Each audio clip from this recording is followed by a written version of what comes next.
мен жаңы келгенде Ошты билбейт элем. Оштон жаңы келдим.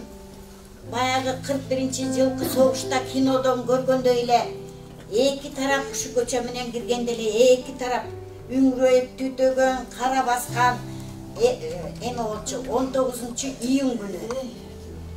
Аябай түтөп, түтүнүнүн жыты кетилек убагы экен. Биз келип мор жүгүрдүк. Ооба, төшүңү тосуп биринчи сен чыккансың. Бизге бел бутак болгонсуң. Ошо карапайым кан жуткан энелердин ичинде мен да келгем. Өзүмөн жаш эмес кан агып, жалгызымды жоготуп. Сен алгансың. Томолай жетимди 1 жашар баланы белиме байлап келгенде сен кармагансың колуңа. Ошон үчүн мындан биягына дагы бел тутканыбыз сен, ишенгенибиз сен. Ушул элчилер балдарга, ушу карындаштарыңа бардыгына өз акылыңды айтып, өз жолуңду көрсөтүп, алып келгендерсиң биздин алдыбызга. Бирок биз чын дилибиз менен колдойбуз.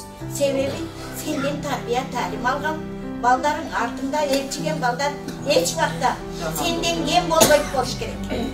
Сенин тарбияңды алып алдыга чыгат болуш керек. Биз ишенебиз. Мен өңгөдөн да мен көбүрөөк ишенем. Себебим сенден көрүп калганса да болоюн. Бардыгы муштумун көтөргөн кезде сен колтугуңду ачкансың. Мен ошон үчүн аябай тилектешмин. Толка сен бул жолуңан кайтпа балам. Такыр кайтпа. Мен жалгызымды Кудай алса, окуй, мынакта балаң ордуна бала болоюн деген бала бар экен, төш чапкылап чыкты деп. Мен сен менен алданганмын. Сен сөзүң менен сооронгонмун.